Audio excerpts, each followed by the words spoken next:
بسم الله الرحمن الرحيم.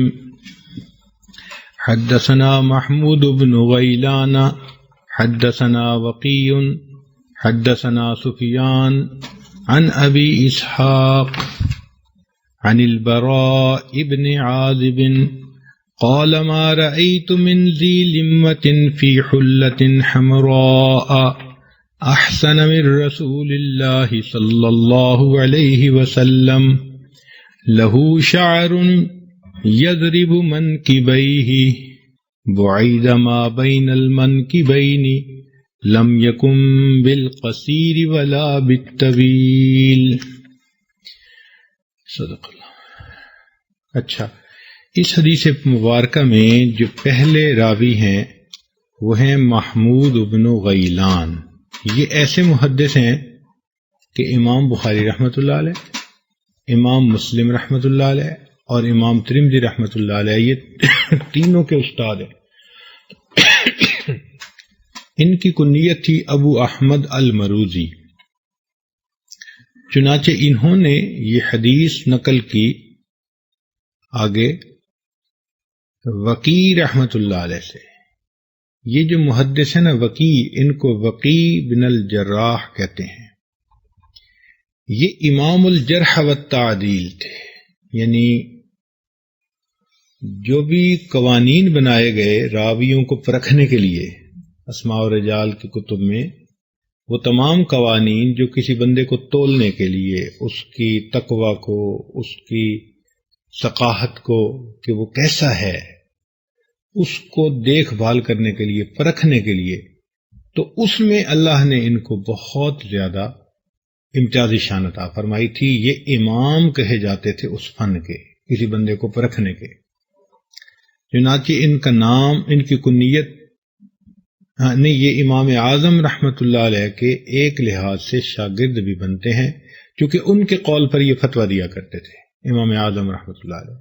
اب دیکھیے اتنے بڑے محدث ہیں لیکن وہ امام اعظم رحمۃ اللہ علیہ کے قول پر فتویٰ دیتے تھے. انہوں نے یہ حدیث آگے روایت کی. حدثنا سفیان، یہ جو سفیان ہے نا، ان کو سفیان ثوری رحمۃ اللہ علیہ کہا جاتا ہے، اور 96 ہجری میں یہ پیدا ہوئے اور 160 میں ان کی وفات ہوئی. ان کی کنیت ابو عبداللہ. چنانچہ امام ترمذی رحمۃ اللہ علیہ ان کے مذہب کو اپنی کتاب کے اندر ضرور بیان کرتے ہیں. یہ صاحب مذہب تھے، یعنی جیسے امام اعظم رحمۃ اللہ علیہ، امام مالک رحمۃ اللہ علیہ، امام شافعی رحمۃ اللہ علیہ، امام احمد بن حنبل رحمۃ اللہ علیہ. اسی طرح تقریباً 18 فقہا تھے کہ جن کے اپنے اصول تھے اور اس اصول کے مطابق ان کے مذہب آگے چلے، مگر وقت کے ساتھ ساتھ اللہ تعالیٰ کی شان کہ کسی کا 50 سال معاملہ چلا، کسی کا 100 سال چلا، بالآخر 4 حضرات تھے جن کے مذاہب کو اللہ نے قبولیت عطا فرمائی، اور پوری امت اب ان چاروں میں کسی ایک کے اوپر عمل کر رہی ہے. اب اگر کوئی بندہ کہے جی کہ مذاہب 4 ہی کیوں، تو ہم اس سے بات کریں گے کہ بھائی اگر ایک باپ کے 10 بیٹے ہوں مگر کوئی بچپن میں فوت، کوئی لڑکپن میں فوت، اور 4 آ کر بچیں، تو بتاؤ بھئی وراثت تقسیم کتنے میں ہوگی؟ وہ کہیں گے 4. ہم کہیں گے 4 میں کیوں؟ جواب ملے گا اللہ کی مرضی. تو جب ہم سے کوئی پوچھے گا کہ جی 4 میں ہی 4 ہی مذاہب کیوں، تو ہم جواب میں کیا کہیں گے؟ اللہ کی مرضی. یہ تو اللہ تعالیٰ کے یہاں قبولیت ہے. اللہ تعالیٰ نے جن کو قبولیت دی ان کو اللہ نے پوری دنیا کے اندر جو ہے وہ آگے پھیلا دی. یہ سفیان ثوری رحمۃ اللہ علیہ امام اعظم رحمۃ اللہ علیہ کے شروع میں تھوڑا کھنچتے تھے، لیکن بالآخر یہ امام اعظم رحمۃ اللہ علیہ کے بہت زیادہ یعنی محبت کرنے والے بن گئے. کھنچتے اس طرح سے تھے کہ سب امام اعظم رحمۃ اللہ کے بارے میں بات کرتے تھے کہ یہ اپنی رائے سے فتویٰ دیتے ہیں، فلاں کرتے ہیں. چنانچہ ان کے زمانے میں ایک خامند اپنی بیوی سے بات کرنا چاہ رہا تھا، وہ ذرا اچھے موڈ میں تھا، اور بیوی کسی وجہ سے ان سے ناراض تھی. اب اس نے کوشش تو بڑی کی کہ بھئی میں اس کو مناؤں، بات کروں ذرا، مگر وہ بہت ہی زیادہ خفا تھی، بہت ہی زیادہ. تو تھوڑی دیر تو خاوند اس کو مناتا رہا، لیکن بالآخر وہ بھی غصے میں آ گیا. غصے میں آ کے اس نے کہا کہ اللہ کی قسم میں تجھ سے کلام نہیں کروں گا جب تک تو مجھ سے کلام نہیں کرے. بس اس کے تو کہنے کی دیر تھی، بیوی تو پہلے بھری بیٹھی تھی، اس نے بھی قسم اٹھا لی، اللہ کی قسم میں تجھ سے کلام نہیں کروں گی جب تک تو مجھ سے کلام نہیں کرے. اب دونوں چپ ہے. وہ اس سے کلام کرے تو وہ حانس بنتا ہے، اس کی قسم ٹوٹتی ہے، وہ کلام کرے تو اس کی قسم ٹوٹتی ہے. اب دونوں چپ. رات تو گزر گئی، صبح اٹھے تو بیوی نے بھی سوچا کہ کام تو نہیں چلنا، اور خاوند نے بھی سوچا. چنانچہ ان میں سے خاوند جو تھا وہ امام اعظم رحمۃ اللہ علیہ کے پاس آیا، نہیں امام سفیان ثوری رحمۃ اللہ کے پاس آیا، اور آ کر اس نے مسئلہ پوچھا. ان کا ہاں جو بولے گا اس کی قسم ٹوٹے گی. پھر وہ امام اعظم رحمۃ اللہ کے پاس آیا. امام صاحب نے کہا جاؤ جا کے تم بیوی سے بات کرو، مزے کرو، خوش رہو. وہ تو جناب خوش خوش گھر آیا، السلام علیکم، ہیلو، ہے کیا حال ہے؟ بیوی نے کہا بس تیری قسم ٹوٹ گئی. اس نے کہا کوئی نہیں ٹوٹی. اس نے کہا ٹوٹ گئی. اس نے کہا نہیں میں پوچھ کے آیا ہوں، کوئی نہیں ٹوٹی. اب اس زمانے میں نا علمی استعداد بہت ہوتی تھی، تو عورتیں بھی بڑے علم والی ہوتی تھی. وہ کہنے لگی اچھا میں ساتھ چلوں گی اور جا کے ہم فتویٰ پوچھتے ہیں. چنانچہ دونوں سفیان ثوری رحمۃ اللہ کے پاس آئے اور آ کے انہوں نے مسئلہ پوچھا. انہوں نے کہا ہاں بالکل جس نے بات کی اس کی قسم ٹوٹ گئی. بیوی نے کہا دیکھا. انہوں نے کہا جی میں امام اعظم سے پوچھ کے آیا ہوں، نعمان سے، وہ تو کہتے ہیں کہ کوئی نہیں ٹوٹی. تو سفیان ثوری رحمۃ اللہ کو بڑا غصہ آیا. کہنے لگے اچھا میں چلو تمہارے ساتھ چلتا ہوں، میں دیکھتا ہوں یہ حرام کو کیسے حلال کرتا ہے. اب غصہ تو پہلے ہی تھا. چل پڑے، امام صاحب کے پاس آئے اور آ کر کہنے لگے کہ نعمان کیا آپ حرام کو حلال کرتے پھر رہے ہیں؟ کہ میں تو نہیں حرام کو حلال کرتا. تو آپ نے یہ کیا فتویٰ دیا ہے؟ جی کیا بات بتائی. کہا میں نے ٹھیک فتویٰ دیا. یہ کیسے ہے؟ جس کے جو ہے نا وہ قسم ٹوٹ گئی. ان کا قسم کوئی نہیں ٹوٹی. کیسے نہیں ٹوٹی؟ اس نے کلام کیا. ان کا حضرت تھوڑا غور سے سنے کہ یہ کہہ کیا رہے ہیں. تو تب اس بندے نے بتایا کہ جی ہاں میں بات کرنا چاہ رہا تھا، یہ خفا تھی، بولتی نہیں تھی. میں نے غصے میں کہہ دیا کہ جب تک تو مجھ سے نہیں بولے گی، قسم اٹھا کر کہا کہ میں تجھ سے نہیں بولوں گا. یہ غصے میں تھی، اس نے بھی جواب میں قسم اٹھا دی. تو امام صاحب نے کہا کہ دیکھو جواب میں اس عورت نے قسم اٹھائی لیکن کلام تو کر رہی ہے نا. تو جب اس نے کلام کر لیا تو بیوی تو قسم ہو گئی پوری. اب رہ گئی تھی خاوند کی بات. میں نے کہا جاؤ تم جا کے اس کو بلا لو تو اس کی بھی قسم پوری ہو جائے گی. تو ایسے واقعات کے بعد پھر سفیان ثوری رحمۃ اللہ نے محسوس کیا کہ واقعی. چنانچہ امام محمد رحمۃ اللہ علیہ ایک دفعہ گئے تو انہوں نے دیکھا کہ امام سفیان ثوری رحمۃ اللہ علیہ کا جو تکیہ تھا نا، تو اس کے قریب امام اعظم رحمۃ اللہ کی کتاب المیراث پڑی ہوئی تھی. ان کا کہ آپ بھی پڑھتے ہیں؟ ان کا ہاں میں پڑھتا بھی ہوں، اور میں وش کرتا ہوں، میرا دل چاہتا ہے کہ نعمان کی اور بھی کتابیں ہوں، میں ان کا مطالعہ کر سکوں. تو اس سے معلوم ہوتا ہے کہ یہ امام اعظم رحمۃ اللہ علیہ کے مداح بن گئے، اور اللہ نے ان کو قبولیت بھی بڑی دی تھی. یہ بڑے مخلص زندگی گزارنے والے. لوگوں میں تو قبولیت اتنی تھی کہ ایک بندہ ان کا اتنا زیادہ وہ معتقد تھا کہ اس نے نیت کی ہوئی تھی کہ میں سال کے 365 جوڑے ان کو بنا کر پہناؤں گا. چنانچہ ڈیلی وہ نیا ایک جوڑا بھیجتا تھا، اور یہ ڈیلی نہا کر پہنتے تھے اور شام کو اس کو صدقہ کر دیتے، اگلے دن پھر نیا مل جاتا تھا. اللہ کی شان. اللہ کے اولیاء کے اپنے اپنے رنگ ہوتے ہیں. صاحب دعا مستجاب الدعا تھے. ایک مرتبہ وقت کا حاکم ابو جعفر منصور جو تھا وہ خفا ہو گیا ان سے، اور اس نے کہا میں یہ اس وقت مکہ مکرمہ میں تھے. سلیمان بن یسار بھی وہیں تھے، وہ بھی بڑے محدث گزرے ہیں، اور سفیان ثوری بھی وہیں تھے. آپس میں ان کا اچھا دوستانہ تھا. تو ابو جعفر منصور نے پیغام بھیجا کہ اچھا وہ حاکم کو کہو کہ وہ 2 لکڑیاں کھڑی کر دے، گاڑ دے، میں آ رہا ہوں. 2 لکڑیاں گاڑنا اس زمانے میں نا ایک اشارہ تھا کہ پھانسی کا پھندا لٹکاؤ اور میں آ کے سفیان ثوری کو پھانسی پہ لٹکاتا ہوں. تو انہوں نے بتا دیا کہ جی حاکم نے تو کہہ دیا ہے کہ 2 لکڑیاں تم زمین میں گاڑو، میں پہنچ رہا ہوں. انہوں نے سنا تو یہ حرم گئے اور بیت اللہ کا غلاف پکڑ کے دعا مانگی، اللہ اگر ابو جعفر منصور مکہ میں داخل ہوا میں بری الذمہ. ناز تھا ان کی طبیعت میں، اور اللہ کی شان ایسی دعا قبول کی. ابو جعفر منصور چلا، راستے میں کوئی وجہ بنی کہ اس کی موت آ گئی، وہ مکہ میں داخل ہو ہی نہیں سکا. تو یہ ایسے مستجاب الدعوات بزرگ تھے. تو وہ سفیان ثوری رحمۃ اللہ علیہ وہ فرماتے ہیں کہ ان ابی اسحاق عن البراء ابن عازب، انہوں نے ابی اسحاق سے اور براء ابن عازب سے، ان کا کل تذکرہ گزر چکا ہے. انہوں نے یہ جو براء ابن عازب یہ خود بھی صحابی اور ان کے والد بھی صحابی. تو فرماتے ہیں کہ ما رأیت من ذی لمۃ فی حلۃ حمراء احسن من رسول اللہ صلی اللہ علیہ وسلم، نہیں دیکھا میں نے ذی لمہ، اس کو کہتے ہیں لمبے بالوں والا. ہم اپنی زبان میں کہتے ہیں زلفوں والا. کسی کے لمبے بال ہو نا جی تو اپنی زبان میں کہتے ہیں زلفوں والی سرکار. تو وہ جو زلفوں والا ہے نا اس کو ذی لمہ عربی میں کیا کہیں گے؟ ذی لمہ، لمبے بالوں والا یا زلفوں والا.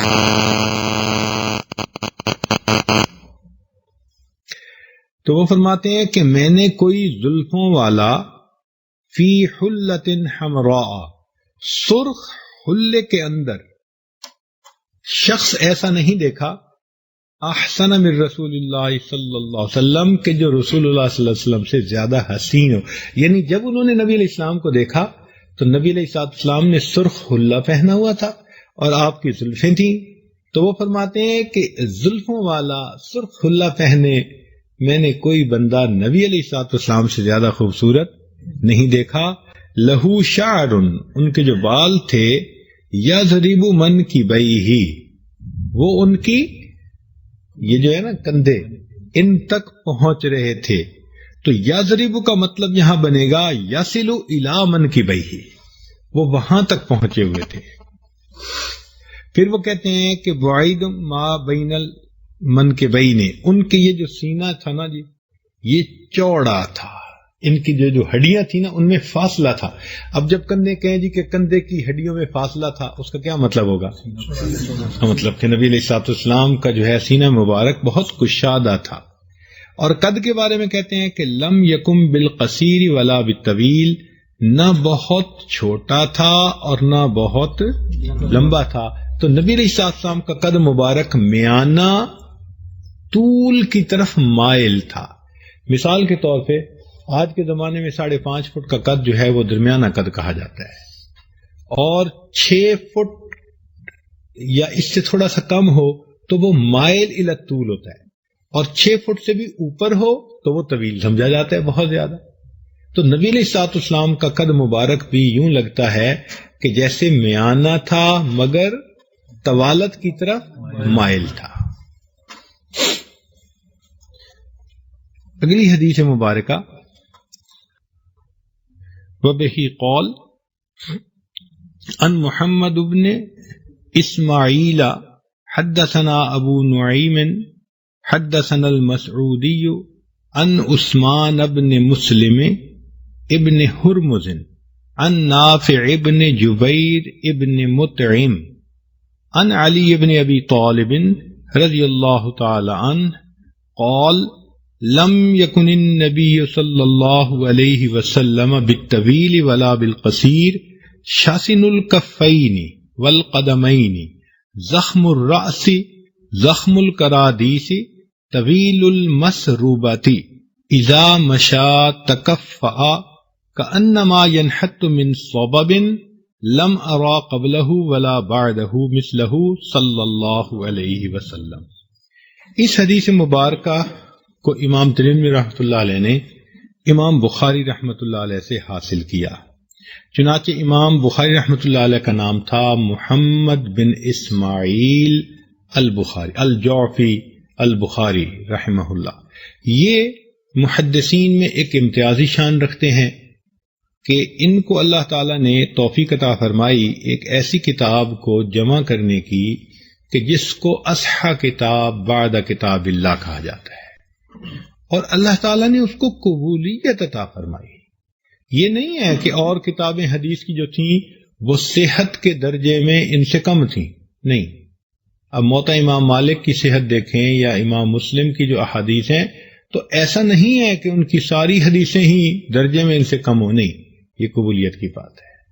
اللہ تعالیٰ نے جس کو چاہا قبولیت عامہ عطا فرمائی، ان کے تقوی کی وجہ سے، ادب کی وجہ سے۔ چونکہ یہ حدیث پاک جب لکھتے تھے تو مسجد نبوی میں بیٹھ کر سنا ہے کہ پہلے وضو کرتے یا غسل کرتے 2 رکعت نفل پڑھتے تھے اور 2 رکعت نفل پڑھ کر پھر اس کو قلم بند فرمائے۔ تو جب اتنا اہتمام ہو اور زندگی میں تقوی تھا اور استقامت تھی اور ان کی زندگی میں اونچ نیچ بہت آئی مگر علم کی بڑی قدر تھی ان کے اندر، چنانچہ ان کے زمانے میں خالد تھا جو بخارا کا حکمران تھا، اس نے کہا کہ جی آپ میرے گھر آئیں میرے بچوں کو پڑھانے کے لیے۔ کہا نہیں، علم جو ہے اس کا احترام کچھ اور ہے، بجائے اس کے کہ میں آپ کے پاس چل کے آؤں آپ کے بچے چل کے میرے پاس آئیں۔ اس نے کہا چلو میرے بچے چل کے آ جائیں گے لیکن آپ میرے بچوں کو دوسروں سے الگ پڑھا دیں۔ کہا نہیں، میرا درس عام خاص سب کے لیے ہوگا، تیرے بچے بھی ساتھ بیٹھنا چاہیں گے تو بیٹھ جائیں گے۔ اس کو بڑا غصہ آیا، اس نے کہا اچھا پھر آپ کو بخارا چھوڑنا پڑے گا۔ بخارا چھوڑ دوں گا مگر میں علم کی بے حرمتی نہیں ہونے دوں گا۔ چنانچہ ان کو بخارا چھوڑنا پڑ گیا۔ اتنا اللہ تعالیٰ نے ان کو استقامت عطا فرمائی تھی۔ قوت حافظہ کی تو بات ہی کیا تھی، بچپن سے ہی ایک واقعہ پہلے سنایا تھا۔ ایک مرتبہ یہ بصرہ تشریف لائے تو بصرہ کے لوگوں نے بڑی تیاری کی کہ وقت کے ایک بڑے حافظ الحدیث آ رہے ہیں۔ یہ حافظ ہی نہیں تھے، الحجہ، اور حجہ کس کو کہتے ہیں؟ جس کو 3 لاکھ حدیث ہے۔ چنانچہ جب یہ وہاں پہنچے تو وہاں کے علماء نے ان کو پرکھنے کے لیے ایک عجیب نسخہ نکالا۔ کیا؟ 10 بندے بنائے اور ہر بندے کو 10 ایسی روایات یاد کروائیں کہ جن کے راوی میں کہیں نہ کہیں کوئی سقم تھا، کوئی مسئلہ تھا، کوئی گڑبڑ تھی، اور مجمع تھا کہ لاکھوں کی تعداد میں ان کو ریسیو کرنے والا۔ تو خیر لوگوں نے ان کا استقبال کیا، بٹھایا، اور پھر ان کی تعریف کی گئی کہ بہت قوت حافظہ ہے اور حدیث ان کو یا احادیث یاد ہیں اور یہ حافظ ہیں اور یہ فلاں ہیں۔ اب بندے کی تعریف کی جائے کہ جس کا بڑا حافظ ہے تو پھر تو بندہ کہتا ہے کہ اب مجھ سے جو پوچھا جائے مجھے آنا چاہیے۔ حافظے کی جو میری تعریف کی گئی، لیکن انہوں نے تو مسئلہ اور کیا ہوا تھا۔ اب ایک بندہ اٹھا کہ جی میں نے یہ حدیث پہنچی ہے، کیا آپ نے یہ سنی ہے؟ جب اس نے حدیث سنائی تو آپ نے فرمایا لا۔ اب دیکھو نا بندے کو ایموشنلی کتنا سٹریس ہوتا ہے کہ ابھی تک تعریفیں ہوتی رہیں، حافظ ہے، حجہ ہے، اتنی شان والا ہے، اور اب بیٹھا کہہ رہے لا۔ اچھا اس نے دوسری حدیث پڑھی، آتی ہے لا، تیسری لا، 10 حدیثیں اس نے پوچھی لا۔ اب دوسرا کھڑا ہوا، اس نے بھی 10 پوچھی، فرمایا لا۔ تیسرا کھڑا ہوا، چوتھا کھڑا ہوا، وہ سننے والے بندے بھی کہتے ہوں گے کہ یہ عجیب حافظ کہیں سے آ گیا جس کو ایک حدیث بھی نہیں آتی۔ پوری 100 حدیثیں اس طرح پوچھی گئیں اور امام بخاری رحمت اللہ علیہ نے 100 حدیثوں کے جواب میں لا کہا، اور اس کے بعد فرمایا کہ اچھا اب سنو۔ پھر فرمایا پہلے شخص نے پہلی حدیث یہ پوچھی، وہ حدیث بھی سنائی جس طرح اس نے سنائی تھی، اور فرمایا کہ جو مجھے حدیث پہنچی ہے صحیح وہ یہ ہے، اور ٹھیک بھی سنا دی۔ پھر دوسری غلط سنائی اور ٹھیک سنائی۔ کہتے ہیں کہ امام بخاری رحمت اللہ علیہ کی قوت حافظہ پر لوگ حیران رہ گئے کہ جس ترتیب سے وہ غلط روایتیں انہوں نے سنائی تھیں وہ 100 بھی سنا دی اور اپنی 100 حدیثیں بھی سنا دی۔ ذالک فضل اللہ یؤتیہ من یشاء واللہ ذو الفضل، یہ اللہ کا فضل ہے، جس کو اللہ چاہتے ہیں عطا فرما دیتے ہیں۔ تو امام بخاری رحمت اللہ علیہ اچھا، ان کے اندر ایک خوبی اور بھی تھی کہ کتابوں میں لکھا ہوا ہے کہ کان یکتب بالیمین والیسار، یعنی یہ دائیں سے جیسے خوبصورت لکھ لیتے تھے نا، تو جب بائیں سے لکھتے تھے پھر بھی اسی طرح خوبصورت لکھ لیتے تھے. دونوں ہاتھوں میں اللہ نے ایسا کمال عطا کیا. اللہ کی شان. خیر، ان کی قبولیت کی ایک دلیل یہ ہے کہ جب انہوں نے بخاری شریف کو مکمل کر لیا تو ان کے پاس اس کتاب کے پڑھنے والے طلباء آنے لگے. ان کی زندگی میں 90,000 طلباء نے بلا واسطہ ان سے حدیث کو حاصل کیا. یہ بڑی بات ہے. 90,000 طلباء نے ان سے بخاری شریف پڑھی ہے. کیا قبولیت اللہ نے دی. کتنا بڑا مجمع ہوتا ہوگا. اللہ اکبر کبیرہ. سبحان اللہ. یہ اللہ تعالیٰ کی طرف سے رحمتیں ہوتی ہیں، جس کو وہ قبول کر دیتے ہیں پھر ایسے اس کے لیے اللہ تعالیٰ راستے ہموار فرما دیا کرتے ہیں. چنانچہ امام بخاری رحمۃ اللہ علیہ 194 میں پیدا ہوئے اور 256 میں ان کی وفات ہوئی ہجری میں. انہوں نے یہ حدیث حاصل کی ابو نعیم رحمۃ اللہ علیہ سے. یہ جو ہیں من کبار شیوخ البخاری، امام بخاری رحمۃ اللہ علیہ کے بڑے استادوں میں سے یہ ہیں. ان کے بارے میں کہا جاتا ہے کہ کان فی غایت الاتقان. اتقان کا مطلب ہوتا ہے اعتماد، کہ بڑے اعتماد والے بندے تھے. والحفظ، اور ان کا حفظ بھی بڑا پکا تھا. وہ حجہ، اور وہ حجہ تھے. ان کو بھی 3 لاکھ سے زائد احادیث یاد تھی. انہوں نے یہ حدیث حاصل کی جن سے ان کو لکھا گیا یہاں المسعودی، حدثنا المسعودی.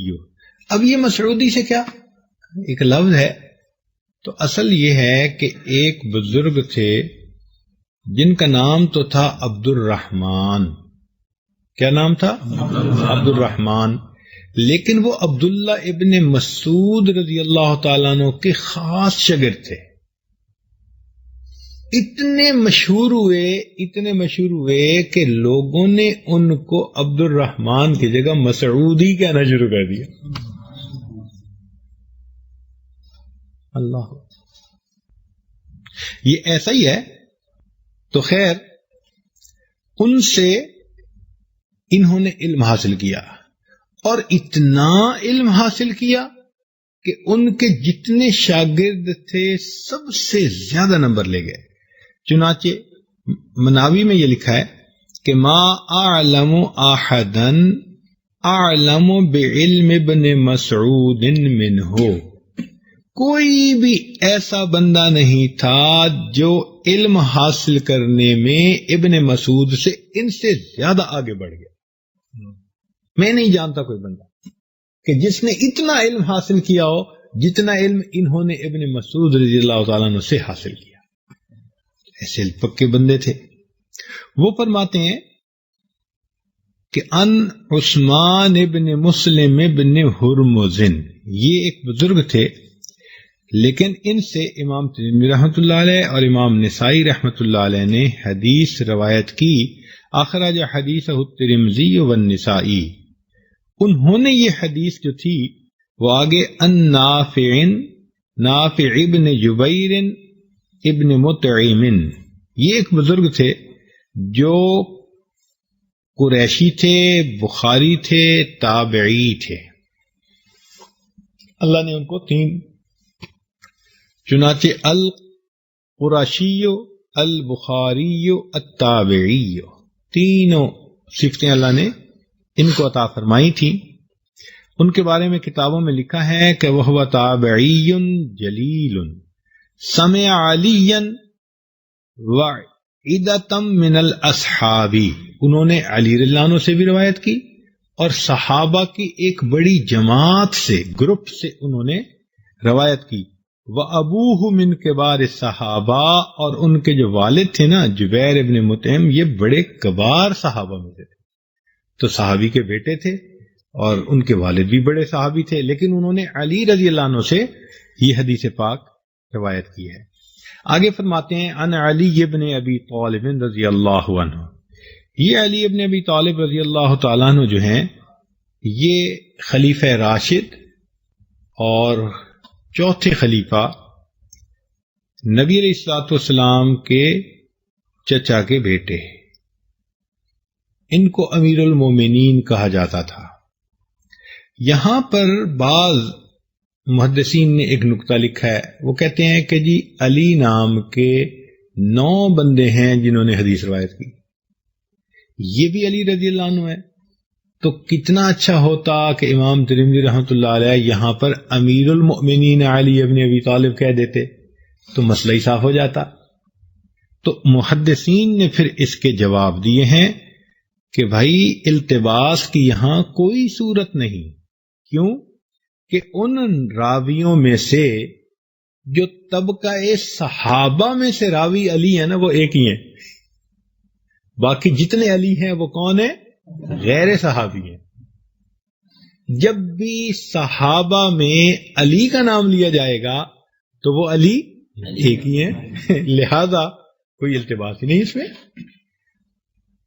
التباس تو تب ہوتا نا جب سب غیر صحابی ہوتے، تو اب بھائی کیا پتا یہ کس علی کی بات ہو رہی ہے، تو مسئلہ ہی کوئی نہیں۔ اور پھر دوسری بات کہ چلو اگر انہوں نے امیر المومنین کا نام نہیں لکھا اور صرف علی کا نام لکھا اور صحابہ میں سے ہیں، تو بھائی انہوں نے علی ابن ابی طالب تو لکھ دیا نا، تو جب علی ابن ابی طالب لکھ دیا تو مسئلہ بالکل ہی کھل گیا۔ تو معلوم ہوا کہ یہ اعتراض جو تھا نا، جو وہم دن تھا، یہ رفع ہو جاتا ہے کہ علی ابن ابی طالب کے نام سے وہ علی رضی اللہ عنہ وہی ہیں جو امیر المومنین رضی اللہ عنہ۔ چنانچہ حضرت علی رضی اللہ تعالیٰ عنہ ان کو اللہ رب العزت نے بہت شان عطا فرمائی، کیونکہ بعض لوگ بھی ہے نا فقط نام سے مشہور ہو جاتے ہیں۔ اچھا دور صحابہ میں عبداللہ کہا جاتا تھا نا، تو عبداللہ کے نام سے عبداللہ ابن مسعود مشہور تھے۔ یہ اللہ کی شان ہے، حالانکہ عبداللہ ابن عباس بھی تھے، عبداللہ ابن عمر بھی تھے، کتنے عباد اللہ تھے وہاں پر، لیکن عبداللہ کے نام سے جو مشہور ہو گئے نا وہ عبداللہ ابن مسعود تھے۔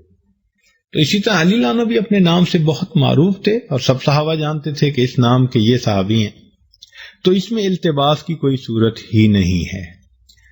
علی رضی اللہ تعالیٰ عنہ ان کے فضائل کثیر ہیں، چنانچہ انہوں نے لڑکوں میں سب سے پہلے کلمہ پڑھا۔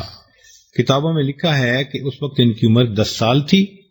اول من اسلم من الذکوری، یعنی مرد لوگوں میں سے، نر جس کو کہتے ہیں نا، یعنی مردوں میں سے، اور اس کے بالمقابل تانیث ہے، اناث ہیں، تو مردوں میں سے 10 سال کی عمر چونکہ تھی اس لیے انہوں نے سب سے پہلے کلمہ پڑھا۔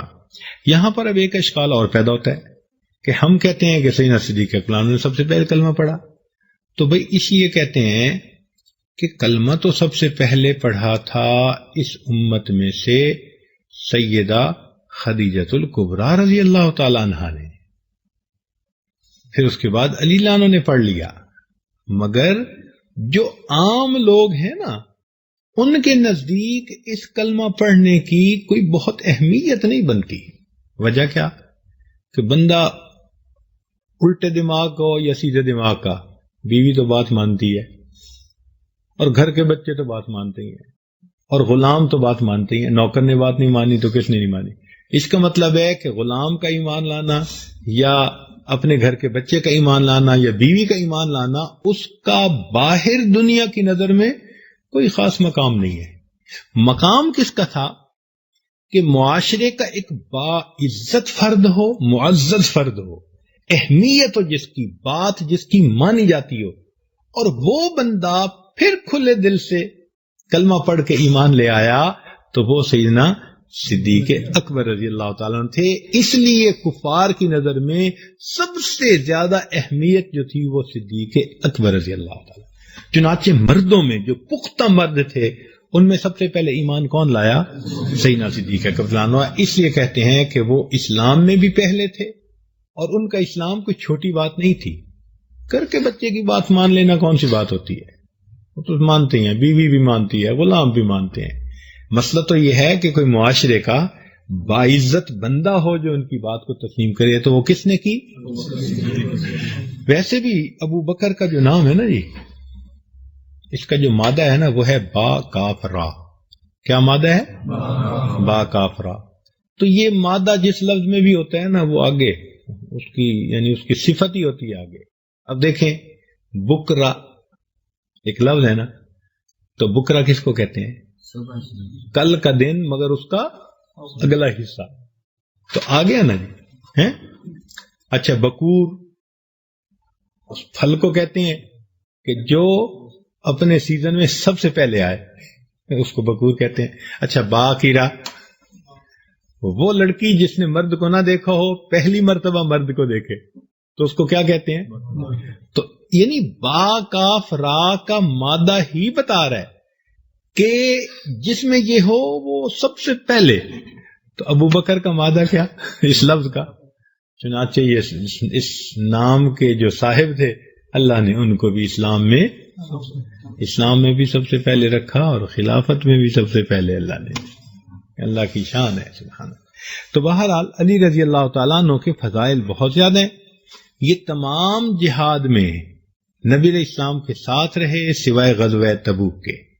اس وقت نبی علیہ السلام نے ان کو مدینہ میں چھوڑا کہ یہ پیچھے اصل میں فاطمہ رضی اللہ تعالیٰ عنہ بیمار تھی، تو کوئی کیئر ٹیکنگ کے لیے تو ضروری تھا، تو نبی علیہ السلام نے پھر ان کو کہا کہ آپ یہاں رہو اور ان کی تم خبر گیری کرو۔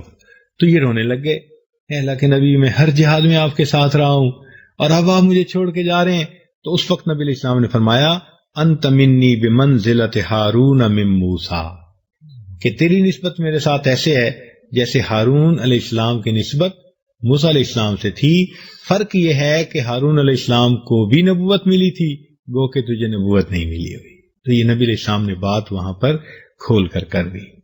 نبی علیہ السلام نے خیبر کے موقع پہ فرمایا تھا لَأُعْطِيَنَّ الرَّایَةَ، رایا کہتے ہیں جھنڈے کو، علم جو نکالتے ہیں نا بلند کرتے ہیں جہاد کے وقت، تو فرمایا کہ یہ میں اس کو عطا کروں گا۔ کس کو؟ ھذا رجلا یحبہ اللہ ورسولہ، کہ جس کو اللہ اور اس کے رسول پسند کرتے ہیں، اور وَيُحِبُّ اللَّهُ وَرَسُولَهُ، وہ اللہ اور اس کے رسول سے محبت کرتا ہوگا۔ تو صحابہ بڑے حیران تھے کہ کل کس خوش نصیب کو ملتا ہے۔ اگلے دن نبی علیہ السلام نے اللہ عنہ کو بلا کر وہ جھنڈا ان کے ہاتھ میں عطا فرما دیا۔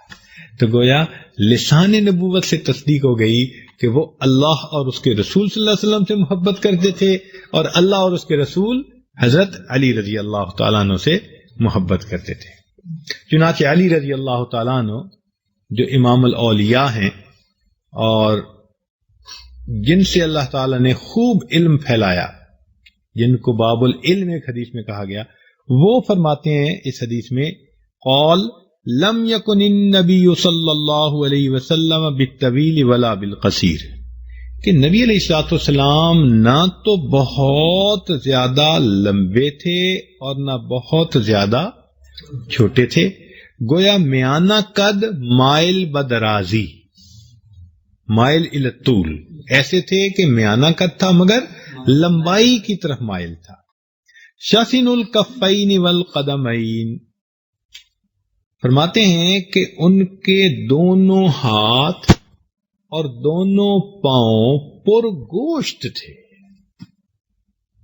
ویسے اس کا ایک لفظی ترجمہ کھردرا بھی آتا ہے شسینہ کا، اور ایک اس کا معنی پر گوشت بھی آتا ہے، تو یہاں پر اس کا معنی پر گوشت ہوگا۔ نبی علیہ السلام کے جو ہاتھ مبارک تھے یعنی وہ ایسے نہیں تھے کہ فقط ہڈیاں ہڈیاں ہوں، بلکہ گوشت تھا، بھاری تھے، پاؤں بھی پر گوشت تھے۔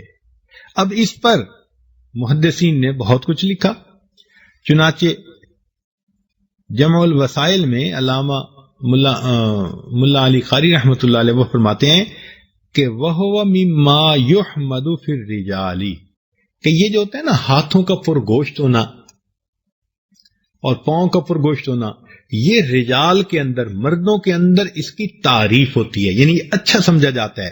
لِأَنَّهُ أَشَدُّ لِقَبْضِهِمْ، اس لیے کہ جس کے ہاتھ موٹے ہوں اور بھرے ہوئے ہوں اس کا جو گرپ ہوتی ہے نا وہ مضبوط ہوتی ہے۔ وَيَذُمُّ فِي النِّسَاءِ، ہاں، عورتوں میں اس کو برا سمجھا جاتا ہے کہ موٹے موٹے ہاتھ، تو عورتوں میں پتلی انگلیاں ہوں اور پتلے ہاتھ ہوں، قدم ہوں، ان کو پسند کیا جاتا ہے، اور مردوں کے اندر موٹے بھاری مضبوط ہاتھ ہوں اور پاؤں ہوں، ان کو قبول کیا جاتا ہے۔ چنانچہ عام طور پر دستور بھی یہی دیکھا جاتا ہے کہ مردوں کے ہاتھوں میں اللہ نے زیادہ قوت رکھی ہوتی ہے، وہ پکڑنے کی طاقت زیادہ ہوتی ہے۔ چنانچہ ایک مرتبہ دہلی کے بازار میں ایک بندہ تریں بیچ رہا تھا، اور اس کی تریں جو تھی نا وہ چھوٹی چھوٹی تھیں اور پتلی پتلی تھیں۔ اب وہ کیسے بلائے لوگوں کو، کیونکہ لوگ تو لمبی لمبی بڑی بڑی لے کے جاتے تھے کہ گھر جا کے کچھ کھائیں تو صحیح نا۔ اب اس کی بک نہیں رہی تھی، جب چیز نہ بکے نا تو دکاندار کا دماغ خوب چلتا ہے۔ چنانچہ اس نے آواز لگنی شروع کر دی کہ لے لو لیلا کی انگلیاں، لیلا کی انگلیاں۔ اب جیسی اس نے آواز لگائی لیلا کی انگلیاں، تو جو نوجوان تھے وہ پہنچ گئے جی لیلا کی انگلیاں، تو اس کی تو دھڑا دھڑ بکنی شروع ہو گئی۔ اب جو سامنے ریڑھی والا تھا اس بیچارے کے پاس لمبی لمبی ٹیڑھی ٹیڑھی وہ ساری ایسی تھی، اب وہ تو نہیں کہہ سکتا تھا لیلا کی انگلیاں، تو تھوڑی دیر بعد اس نے دیکھا بھی یہ تو سب بیچ گیا اور میں پیچھے رہ گیا۔ اس نے بھی آواز لگانی شروع کر دی، لے لو مجنو کی پسلیاں، لے لو مجنو کی پسلیاں۔ چنانچہ کچھ ایسے تھے جو اس کے پاس پہنچ گئے اور وہ مجنو کی پسلیاں بھی لے گئے۔ تو کہنے کی بات یہ تھی کہ مردوں کے اندر پرگوشت ہاتھ ہوں تو یہ زیادہ ان کی جو ہے نا پسند کیے جاتے ہیں، عورتوں کے اندر پتلے ہاتھ یا پتلے پاؤں زیادہ پسند کیے جاتے ہیں۔ چنانچہ نبی علیہ الصلوۃ والسلام کے کفین اور قدمین پرگوشت تھے۔ اچھا، بعض شارحین نے لکھا کہ بھائی شسن الکفین کا مطلب ہے کہ یمیلان الی الغلظ من غیر قصر ولا خشونہ، یعنی وہ بھاری تھے اور گوشت تھے، چھوٹے بھی نہ تھے اور ان میں کھردرا پن نہیں تھا۔ چنانچہ نبی علیہ السلام کے ہاتھ مبارک بہت نرم تھے، اور اس کی دلیل کیا؟ دلیل انس رضی اللہ عنہ کی روایت ہے۔ انس رضی اللہ عنہ روایت کرتے ہیں کہ ما مسست خزم ولا حریرا الین من کف رسول اللہ صلی اللہ علیہ وسلم، کہ میں نے ریشم دبیر سے زیادہ نرم نبی علیہ الصلوۃ والسلام کی مبارک ہتھیلیوں کو پایا۔ یعنی جتنی مبارک ہتھیلیاں نرم تھیں اتنا نرم تو ریشم اور دبیر کے کپڑے بھی نہیں ہوتے۔ اللہ اکبر، اتنے نرم تھے۔ اب اس پر ملا علی قاری رحمت اللہ علیہ نے بات کو مکمل کیا۔ وہ فرماتے ہیں کہ دیکھو، فکان اذا عمل فی الجہاد، کہ نبی علیہ السلام جب جہاد میں تشریف لے جاتے تھے اور وہاں پر ہاتھوں کو استعمال کرنا پڑتا تھا، او محنت اہلہ، یا گھر کے کاموں میں ہاتھ بٹاتے تھے، تو کیا ہوتا تھا؟ سارا کفہ خشینہ، پھر ہاتھ کھردرا محسوس ہوتا تھا۔ اب کسی چلائے، کلہاڑے سے لکڑیاں کاٹے تو کلہاڑے کی وجہ سے ہاتھ جو ہے وہ سخت محسوس ہوگا۔ تو فرماتے ہیں کہ اس وقت ہتھیلیاں مبارکہ جو تھیں وہ کیا سخت محسوس ہوتی تھیں، للعارض المذکور، اس لیے کہ جو عارضہ پیش کیا گیا، وَإِذَا تَرَكَ ذَلِكَ، اور جب وہ اس کو نہیں کرتے تھے، سارا کفہ الی اصل جبلتہ من النعومہ، تو ان کی ہتھیلیاں پھر اپنی اصل نرمی کی طرف واپس آ جاتی تھی۔ تو یعنی عام حالات میں ہتھیلیاں نرم رہتی تھیں، اور یہ تو ہمارے ساتھ بھی ہوتا ہے کئی دفعہ۔ اب مثلا ہتھیلی دیکھنے میں نرم ہوگی، لیکن آج میں اگر کسی لے کر آدھا گھنٹہ کام کرنے لگوں تو کل میرے بھی یہاں کچھ نہ کچھ گٹے بنے ہوئے ہوں گے، وہ ہتھیلی سخت ہو جائے گی، اس کا تو کام سے تعلق۔ تو معلوم ہوا کہ جبلت میں ہتھیلیاں نرم تھیں، کبھی محنت کا کوئی کام کرنا پڑتا تھا یا جہاد میں تشریف جاتے تھے تو پھر اس عارضے کی وجہ سے اس میں سختی آ جاتی تھی۔ تو جس کسی نے اس کا کھردرا پن ہاتھ یعنی لیا، تو کھردرے پن سے ان کا مراد وہ ہوگا جو محنت کی وجہ سے آ جاتا ہے، ورنہ نبی علیہ السلام کی ہتھیلیاں نرم تھی۔ آگے فرماتے ہیں کہ زخم الرأس کہ نبی علیہ الصلوۃ والسلام کا راس جو تھا، سر مبارک جو تھا، وہ زخیم تھا. زخیم بڑے کو کہتے ہیں. باب کرما یکرم سے ہے موٹا پن یا بڑا ہونا، یعنی سر کا بڑا ہونا. اچھا، قاضی محمد عاقل رحمۃ اللہ علیہ فرماتے ہیں کہ سر کا بڑا ہونا دماغ کے قوی ترین ہونے کی کامل ترین علامت ہے. دماغ کے قوی ترین ہونے کی ہمارے پنجابی میں بھی کہتے ہیں، ہمارے پنجابی میں کہتے ہیں کہ سر بڑے سرداراں دے. ہم نے بچپن میں سنا تھا. خیر، ان کی قبولیت کی ایک دلیل یہ ہے کہ جب انہوں نے بخاری شریف کو مکمل کر لیا تو ان کے پاس اس کتاب کے پڑھنے والے طلباء آنے لگے. ان کی زندگی میں 90,000 طلباء نے بلا واسطہ ان سے حدیث کو حاصل کیا. یہ بڑی بات ہے. 90,000 طلباء نے ان سے بخاری شریف پڑھی ہے. کیا قبولیت اللہ نے دی. کتنا بڑا مجمع ہوتا ہوگا. اللہ اکبر کبیرہ. سبحان اللہ. یہ اللہ تعالیٰ کی طرف سے رحمتیں ہوتی ہیں، جس کو وہ قبول کر دیتے ہیں پھر ایسے اس کے لیے اللہ تعالیٰ راستے ہموار فرما دیا کرتے ہیں. چنانچہ امام بخاری رحمۃ اللہ علیہ 194 میں پیدا ہوئے اور 256 میں ان کی وفات ہوئی ہجری میں. انہوں نے یہ حدیث حاصل کی ابو نعیم رحمۃ اللہ علیہ سے. یہ جو ہیں من کبار شیوخ البخاری، امام بخاری رحمۃ اللہ علیہ کے بڑے استادوں میں سے یہ ہیں. ان کے بارے میں کہا جاتا ہے کہ کان فی غایت الاتقان. اتقان کا مطلب ہوتا ہے اعتماد، کہ بڑے اعتماد والے بندے تھے.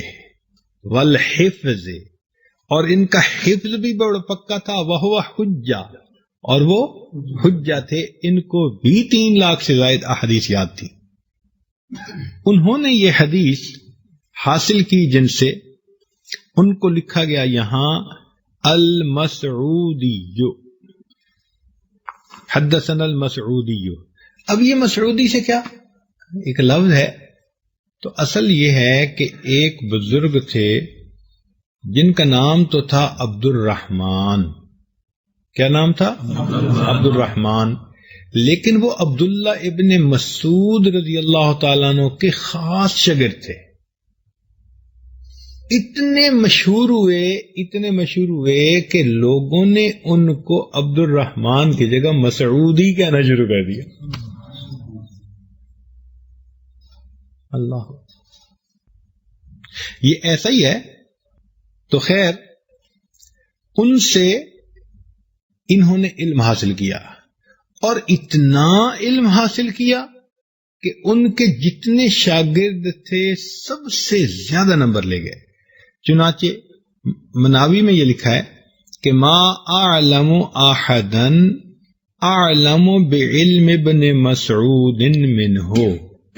کوئی بھی ایسا بندہ نہیں تھا جو علم حاصل کرنے میں ابن مسعود سے ان سے زیادہ آگے بڑھ گیا.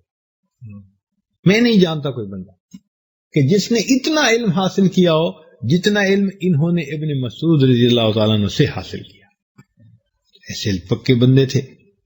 وہ فرماتے ہیں کہ ان عثمان ابن مسلم ابن ہرمز، یہ ایک بزرگ تھے، لیکن ان سے امام ترمذی رحمۃ اللہ علیہ اور امام نسائی رحمۃ اللہ علیہ نے حدیث روایت کی.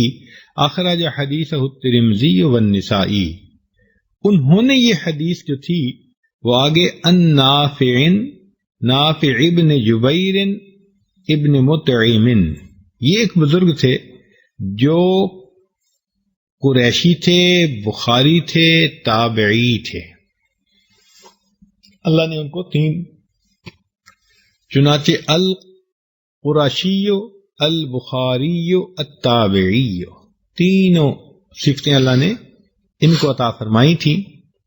ان کے بارے میں کتابوں میں لکھا ہے کہ وہ تابعی جلیل سمع علیا وعدۃ من الاصحاب.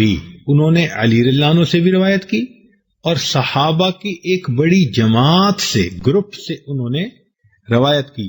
وَأَبُوهُ مِن كِبَارِ الصَّحَابَہ، اور ان کے جو والد تھے نا جبیر ابن مطعم، یہ بڑے کبار صحابہ میں سے تھے.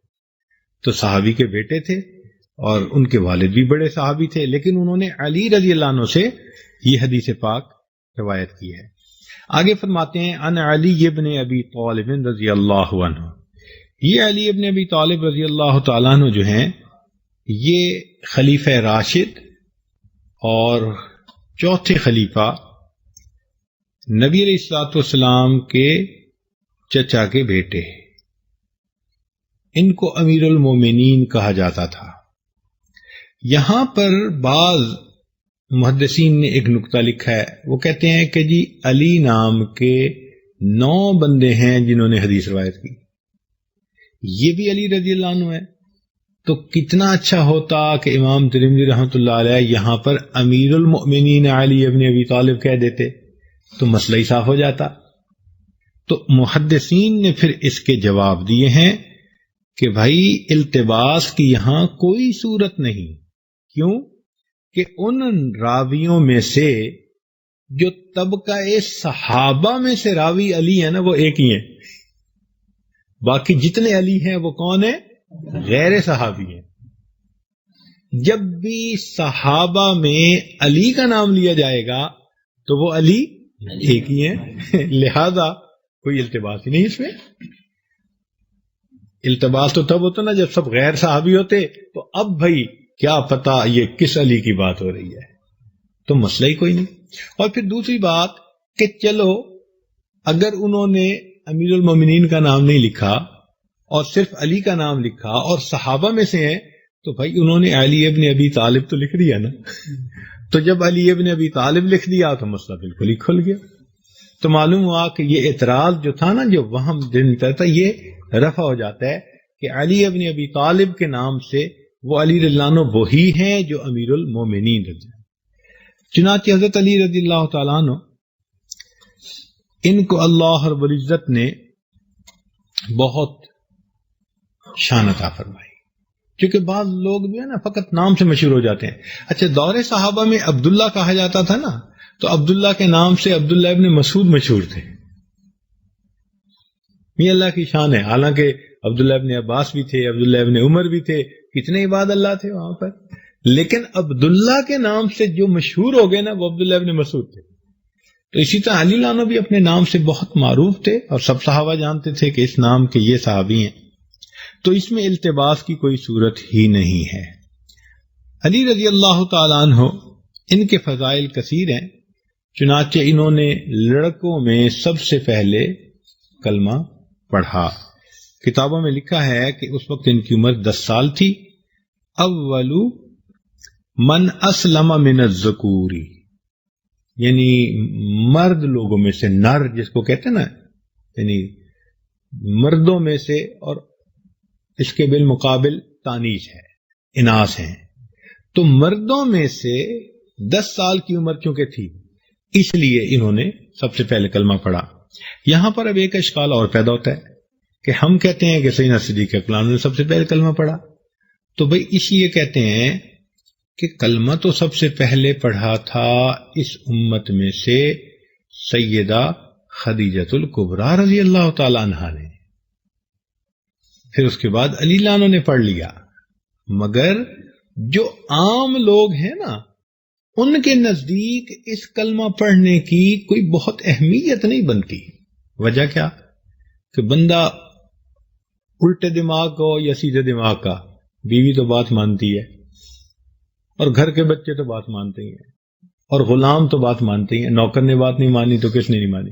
اس کا مطلب ہے کہ غلام کا ایمان لانا یا اپنے گھر کے بچے کا ایمان لانا یا بیوی کا ایمان لانا، اس کا باہر دنیا کی نظر میں کوئی خاص مقام نہیں ہے.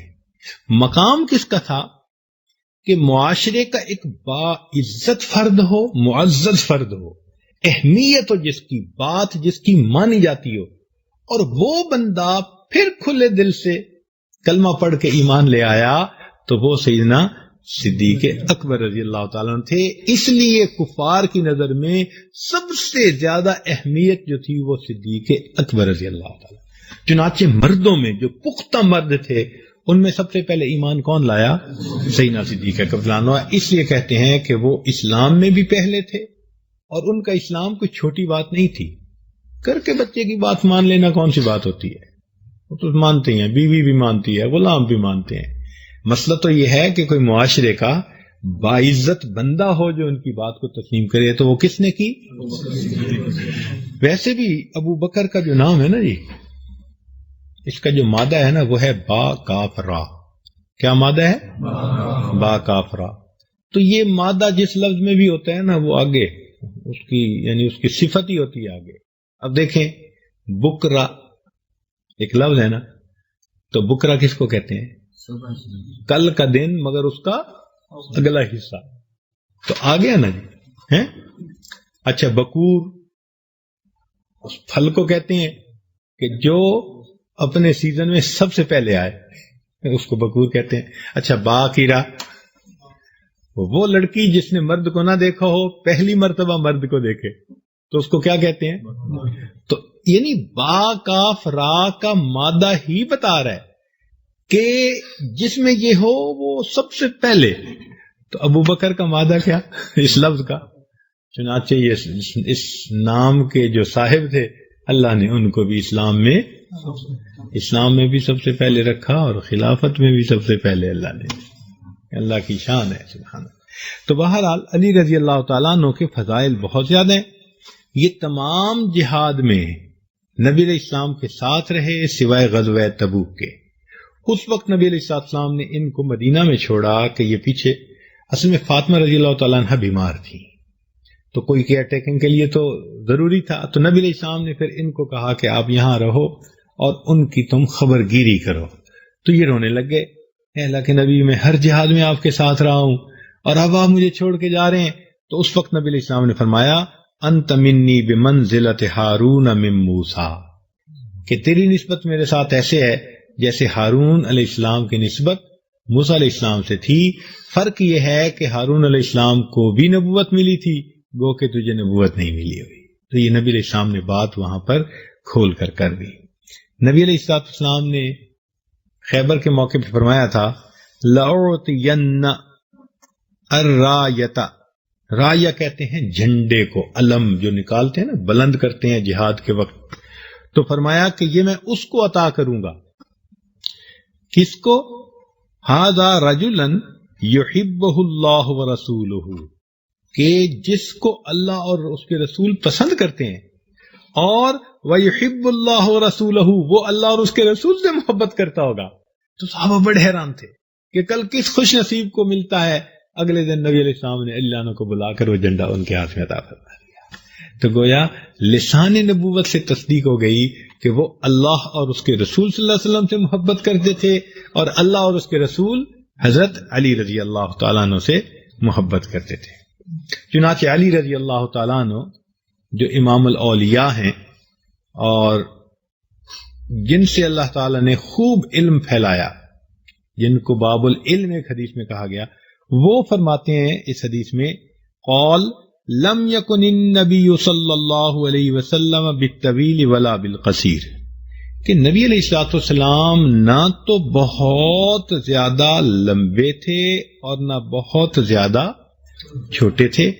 گویا میانہ قد مائل بدرازی، مائل الی الطول، ایسے تھے کہ میانہ قد تھا مگر لمبائی کی طرف مائل تھا.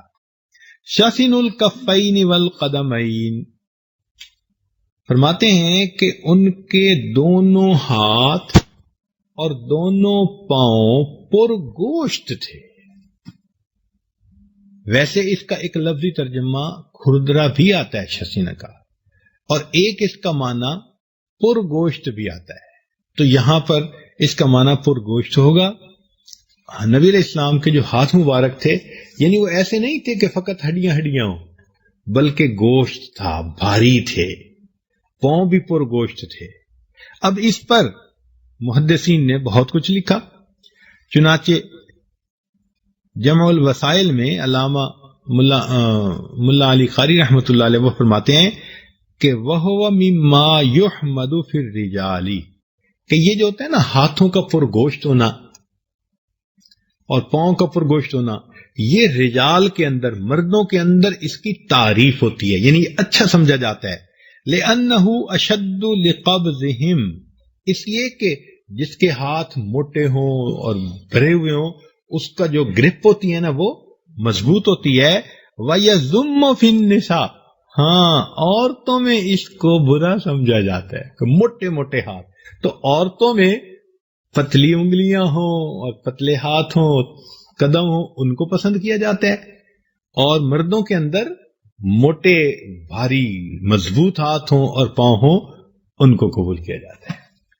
چنانچہ عام طور پر دستور بھی یہی دیکھا جاتا ہے کہ مردوں کے ہاتھوں میں اللہ نے زیادہ قوت رکھی ہوتی ہے، وہ پکڑنے کی طاقت زیادہ ہوتی ہے۔ چنانچہ ایک مرتبہ دہلی کے بازار میں ایک بندہ تریں بیچ رہا تھا، اور اس کی تریں جو تھی نا وہ چھوٹی چھوٹی تھیں اور پتلی پتلی تھیں۔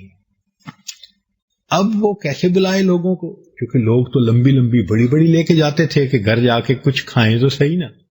اب اس کی بک نہیں رہی تھی، جب چیز نہ بکے نا تو دکاندار کا دماغ خوب چلتا ہے، چنانچہ اس نے آواز لگنی شروع کر دی کہ لے لو لیلا کی انگلیاں، لیلا کی انگلیاں۔ اب جیسی اس نے آواز لگائی لیلا کی انگلیاں، تو جو نوجوان تھے وہ پہنچ گئے جی لیلا کی انگلیاں، تو اس کی تو دھڑا دھڑ بکنی شروع ہو گئی۔ اب جو سامنے ریڑھی والا تھا اس بیچارے کے پاس لمبی لمبی ٹیڑھی ٹیڑھی وہ ساری ایسی تھی، اب وہ تو نہیں کہہ سکتا تھا لیلا کی انگلیاں، تو تھوڑی دیر بعد اس نے دیکھا بھی یہ تو سب بیچ گیا اور میں پیچھے رہ گیا، اس نے بھی آواز لگانی شروع کر دی لے لو مجنو کی پسلیاں، لے لو مجنو کی پسلیاں۔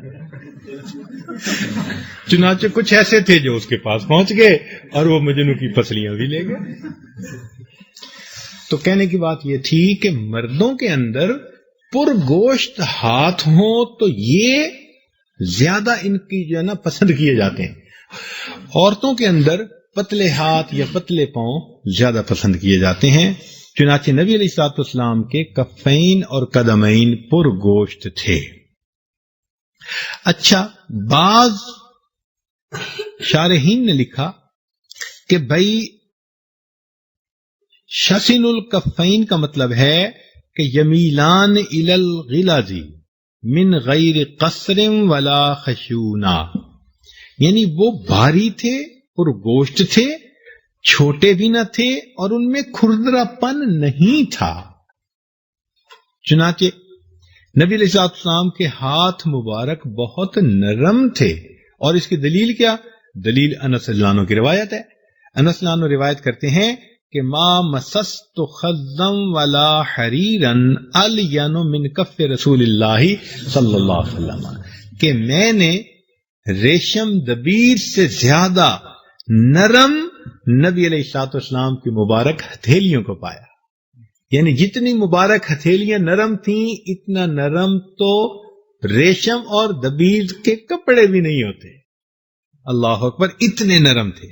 اب اس پر ملا علی قاری رحمت اللہ علیہ نے بات کو مکمل کیا، وہ فرماتے ہیں کہ دیکھو فکان اذا عمل فی الجہاد، کہ نبی علیہ السلام جب جہاد میں تشریف لے جاتے تھے اور وہاں پر ہاتھوں کو استعمال کرنا پڑتا تھا، او محنت اہلہ، یا گھر کے کاموں میں ہاتھ بٹاتے تھے، تو کیا ہوتا تھا؟ سارا کفہ خشینہ، پھر ہاتھ کھردرا محسوس ہوتا تھا۔ اب کسی چلائے، کلہاڑے سے لکڑیاں کاٹے تو کلہاڑے کی وجہ سے ہاتھ جو ہے وہ سخت محسوس ہوگا، تو فرماتے ہیں کہ اس وقت ہتھیلیاں مبارکہ جو تھیں وہ کیا سخت محسوس ہوتی تھیں، للعارض المذکور، اس لیے کہ جو عارضہ پیش کیا گیا، وَإِذَا تَرَكَ ذَلِكَ، اور جب وہ اس کو نہیں کرتے تھے، سارا کفہ الی اصل جبلتہ من النعومہ، تو ان کی ہتھیلیاں پھر اپنی اصل نرمی کی طرف واپس آ جاتی تھی۔ تو یعنی عام حالات میں ہتھیلیاں نرم رہتی تھیں، اور یہ تو ہمارے ساتھ بھی ہوتا ہے کئی دفعہ۔ اب مثلا ہتھیلی دیکھنے میں نرم ہوگی، لیکن آج میں اگر کسی لے کر آدھا گھنٹہ کام کرنے لگوں تو کل میرے بھی یہاں کچھ نہ کچھ گٹے بنے ہوئے ہوں گے، وہ ہتھیلی سخت ہو جائے گی، اس کا تو کام سے تعلق۔ تو معلوم ہوا کہ جبلت میں ہتھیلیاں نرم تھیں، کبھی محنت کا کوئی کام کرنا پڑتا تھا یا جہاد میں تشریف جاتے تھے تو پھر اس عارضے کی وجہ سے اس میں سختی آ جاتی تھی۔ تو جس کسی نے اس کا کھردرا پن ہاتھ یعنی لیا تو کھردرے پن سے ان کا مراد وہ ہوگا جو محنت کی وجہ سے آ جاتا ہے، ورنہ نبی علیہ السلام کی ہتھیلیاں نرم تھی۔ آگے فرماتے ہیں کہ زخم الرأسی، کہ نبی علیہ الصلوۃ والسلام کا رأس جو تھا، سر مبارک جو تھا، وہ زخیم تھا۔ زخیم بڑے کو کہتے ہیں، باب کرم یکرم سے ہے موٹا پن یا بڑا ہونا، یعنی سر کا بڑا ہونا۔ اچھا، قاضی محمد عاقل رحمۃ اللہ علیہ فرماتے ہیں کہ سر کا بڑا ہونا دماغ کے قوی ترین ہونے کی کامل ترین علامت ہے۔ دماغ کے قوی ترین ہونے کی، ہمارے پنجابی میں بھی کہتے ہیں، ہمارے پنجابی میں کہتے ہیں کہ سر بڑے سرداراں دے، ہم نے بچپن میں سنا تھا